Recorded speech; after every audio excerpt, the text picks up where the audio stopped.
샬롬. 오늘도 하나님 말씀 앞에 나오신 여러분 환영합니다. 우리 함께 기도하겠습니다. 하나님, 오늘도 우리에게 귀한 말씀 주시니 감사합니다. 이 말씀으로 오늘도 하나님이 주시는 힘으로 이 세상 살아갈 수 있도록 인도하여 주옵소서. 이 땅에서 하나님의 자녀답게 용기와 소망과 기쁨을 가지고 살아낼 수 있도록 말씀 가운데 깨달아지는 은혜 허락하여 주시옵소서. 예수님의 이름으로 기도했습니다. 아멘. 오늘 함께 살펴볼 말씀 빌립보서 1장 11절, 빌립보서 1장 1절부터 11절까지 함께 살펴보도록 하겠습니다. 오늘부터 빌립보서를 함께 살펴볼 텐데요. 바울이 죽기 직전 로마 감옥에 갇혀 빌립보 교인들에게 보낸 편지입니다. 이 편지에서 가장 유명한 구절로 이 구절을 들 수 있을 것 같아요. 내게 능력 주시는 자 안에서 내가 모든 것을 할 수 있느니라. 아멘. 감옥에 갇힌 사람이 당장 내일 사형대에서 죽을지도 모르는 상황 속에서 이런 편지를 한다. 어떻게 이런 말을 할 수 있는 것일까요? 바울이 어떠한 심령으로 어떠한 신앙을 가지고 빌립보 교인들에게 이 편지를 쓰고 말하는지 우리가 이 빌립보서를 살펴보면서 이 신앙을 보고 배울 수 있게 소망합니다. 우리 1절부터 함께 살펴보도록 하시죠. 그리스도 예수의 종 바울과 디모데는 그리스도 예수 안에서 빌립보에 사는 모든 성도와 또 감독들과 집사들에게 편지하노니 하나님 우리 아버지와 주 예수 그리스도로부터 은혜와 평강이 너희에게 있을지어다. 내가 너희를 생각할 때마다 나의 하나님께 감사하며 간구할 때마다 너희 무리를 위하여 기쁨으로 항상 간구함은 너희가 첫날부터 이제까지 복음을 위한 일에 참여하고 있기 때문이라. 너희 안에서 착한 일을 시작하시니가 그리스도 예수의 날까지 이루실 줄을 우리는 확신하노라. 5절에서 보니까 바울은 빌립보에 사는 교인들에게 복음을 위한 일에 참여하고 있는 너희다라고 말을 해요. 기도할 때마다 그래서 빌립보 교회가 기억난다라는 것이죠. 그리고 바울이 바라고 확신하는 건 6절과 같이 착한 일을 시작하신 주님께서 주님의 때에 이루게 하실 것이고 성취하실 것이다. 그렇게 말해주고 있어요. 좀 더 명확하게 이것이 어떤 내용일까요? 무엇을 이룬다라고 말하는 겁니까? 또 복음을 위해서 어떤 일에 참여하고 있는 것이냐? 이런 질문이 들어요. 여러분, 빌립보서는요 편지잖아요. 그러면 발신자의 상황도 알아야겠지만 받는 수신자의 상황도 알아야 이 편지의 내용을 더 명확하게 알 수 있습니다. 이 빌립보라는 도시에 대해서 우리가 알 수 있는, 특히 바울의 입장에서 어떤 도시인지 알 수 있는 본문이 바로 사도행전 16장입니다.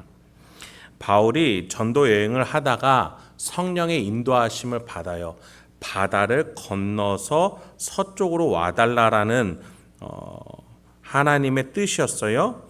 그래서 바울이 있던 지금의 터키 땅에서 바울은 그 주님의 뜻에 따라서 바다를 건너 서쪽 지금의 그리스와 루마니아가 있는 마게도냐 지방으로 건너오게 됩니다.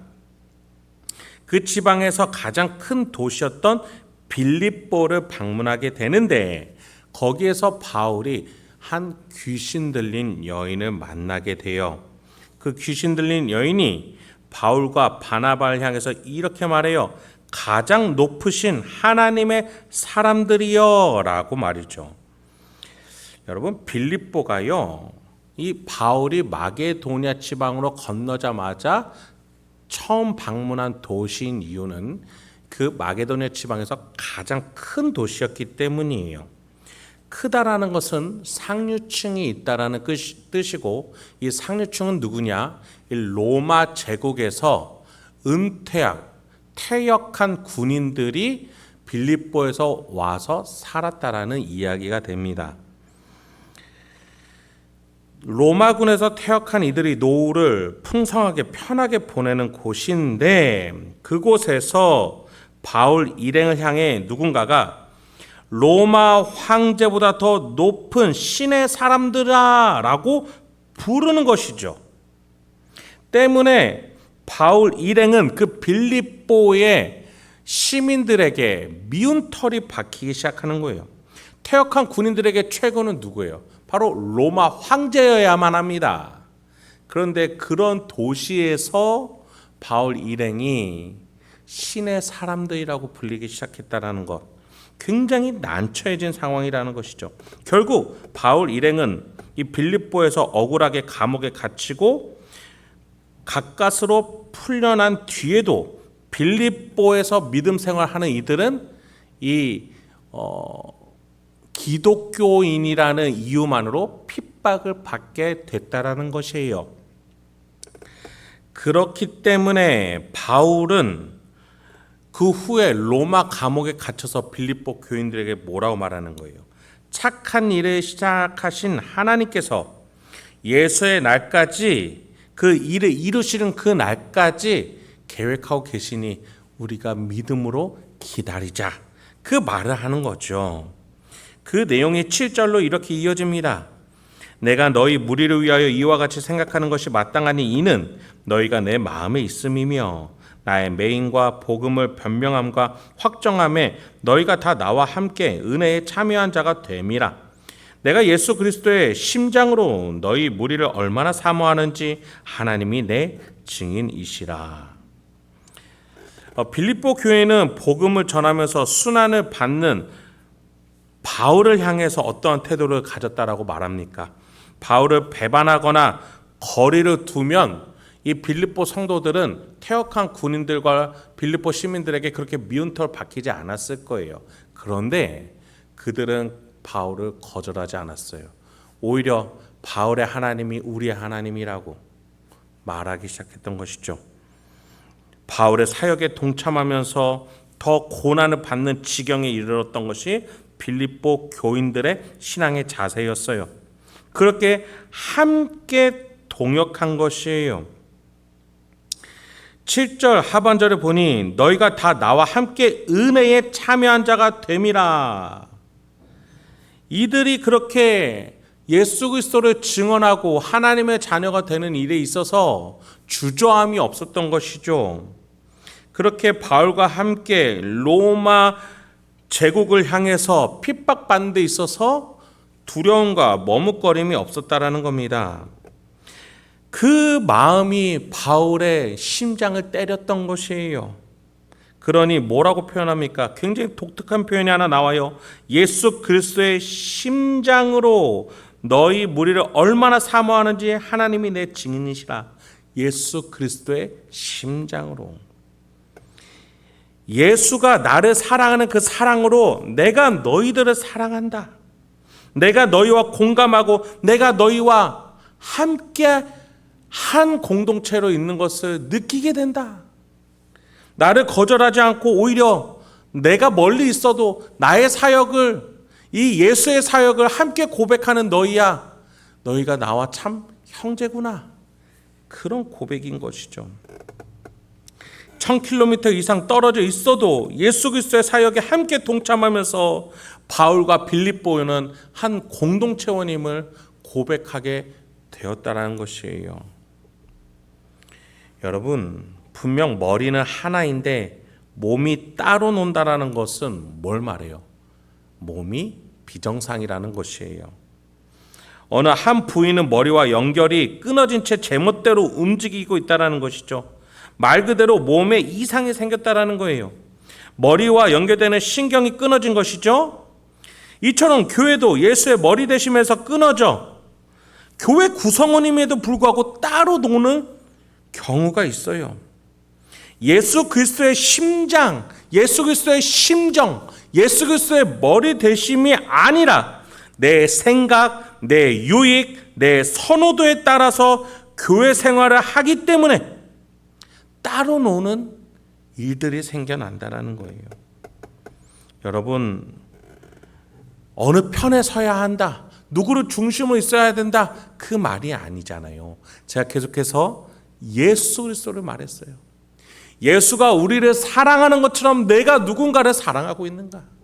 예수가 교회를 위해서 목숨을 버리신 것처럼 내가 나의 교우들을 향해, 나의 교회 조직 구성원들을 향해, 이 공동체를 위해 나는 어떠한 자세로 대하고 있는가? 여러분, 그 질문을 우리가 던질 수 있어야 된다는 거예요. 그런 점에 있어서 여러분, 우리가 특히 예배도 소중하지만 예배 후에 있는 이 소그룹도 소중한 시간이라는 걸 기억하시기 바랍니다.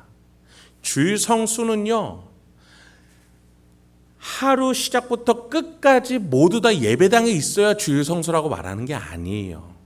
안식을 기억하여 거룩히 지키는 것은 하나님이 주신, 세상에서 줄 수 없는 하나님만이 주실 수 있는 그 은혜를 이 교회 공동체 안에서 누리는 거예요. 그 중에 하나가 말씀과 예배에서의 은혜겠죠. 두 번째가 성도 간의 교제에서 일어나는 거예요. 둘셋이 내 이름으로 모인 곳에 내가 너희와 함께 할 것이고, 성령의 열매가 믿는 자들로 하여금 서로 나누게 됩니다. 성도 간에 하나님의 나라가 나타나요. 의와 평강과 희락이 그 속에서 나타납니다. 그것을 누리고 그것을 확신하며 그것으로 나의 힘을 삼는 시간이 바로 성도 간의 교제의 시간이에요. 서로 믿음을 가지고 도전을 주며 용기를 주고 위로를 줍니다. 함께 기도하며 격려합니다. 그 속에서 우리는 하나님의 나라를 경험하는 거예요. 여러분, 여러분의 소그룹에서는요, 우리의 양육 프로그램에서는 그러한 서로의 신앙의 고백이 있어야 합니다. 단순히 지식을 채우는 시간이 아니에요.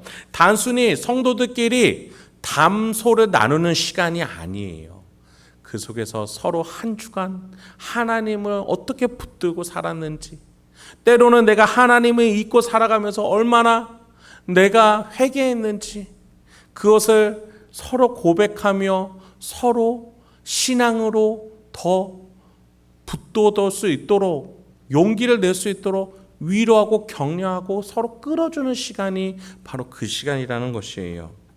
그래서 오늘 본문처럼 바울과 빌립보 교인들이 서로 예수의 심정으로 함께하고 있음을, 동역하고 있음을, 서로 각각의 장소에서 고난받고 수치를 당하고 있음에도 예수 그리스도 안에서 나에게 능력 주시는 자 그 안에서 무엇이든지 할 수 있다라고 서로 고백하는 그러한 성도 간의 교제가 일어날 수 있다라는 것이죠.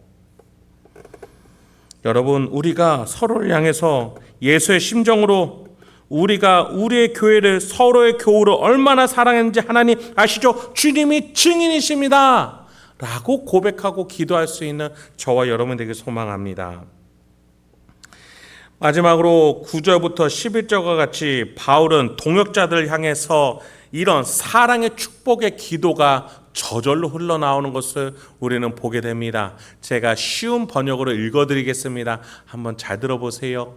동역자를 향해서 예수의 심정으로 함께하는 참된 교회의 표지를 보이는 이들의 고백은 이와 같을 거예요. 들어보세요. 여러분을 위해 기도합니다. 여러분의 사랑이 나날이 커지고 그 사랑으로 더 풍성한 지식과 통찰력을 갖게 되기를 기도합니다. 선함과 악함을 분별하여 선한 것을 선택할 줄 알게 되어서 그리스도께서 오시는 날에 깨끗하고 흠없는 모습으로 서게 되기를 기도합니다. 또한 예수 그리스도께서 인정하시는 의의 열매로 하나님께 영광과 찬송을 올려드릴 수 있기를 기도합니다. 말씀을 마치도록 하겠습니다. 여러분, 예수 그리스도께서 고난을 당하심으로 우리가 나음을 입었죠. 하나님께서는 그 나음을 오늘 우리에게 살아내라고 명령하세요. 그렇게 선해진 인생을 방해하려는 죄의 세력과 악함, 그것과 싸워 나아가면서 예수가 나은 인생으로 바꿔준 이 인생을 살아내라고 하세요. 예수가 우리에게 주신 더 나은 인생, 그걸 확신하면서 하나님 보좌 우편까지 우리는 그 삶을 살아내야 될 사명을 담고 있어요. 그러기 위해서 우리는 서로를 향해서 기도하는, 서로를 향해서 격려하고 서로의 신앙과 고백을 통해서 그 기도 제목과 아픔과 어려움 속에서 중보할 수 있는 우리 행복한 교회가 되길 소망합니다. 서로를 향해서 예수의 사랑으로 더 깊은 영성이 생겨지기를, 분별력이 생겨지기를, 거룩한 모습이 되어지기를, 성화되어져서 점점 더 건강한 우리 행복한 교회의 공동체가 되기를 기도할 수 있는 저와 여러분 되길 소망합니다. 그리하여 능력 주시는 예수 안에서 모든 것을 할 수 있고 모든 의로운 열매를 맺어갈 수 있는 저와 여러분 되길 소망합니다. 함께 기도하도록 하겠습니다. 하나님, 오늘도 우리에게 귀한 말씀 주시니 감사합니다. 주님, 우리 안에서 어떠한 삶의 태도와 신앙에 대한 관점이 있었는지 되돌아보기 소망합니다. 주여, 우리가 예수 그리스도 안에서 한 몸 된 지체라는 것이 얼마나 명예롭고 내가 어떠한 삶의 태도로 오늘 그 예수의 몸 된 지체로서 살아나야 되는지 또 살아가야 되는지 하나하나 깨달아지고 적용할 수 있는 용기와 소망 허락하여 주시옵소서. 예수님의 이름으로 기도했습니다. 아멘.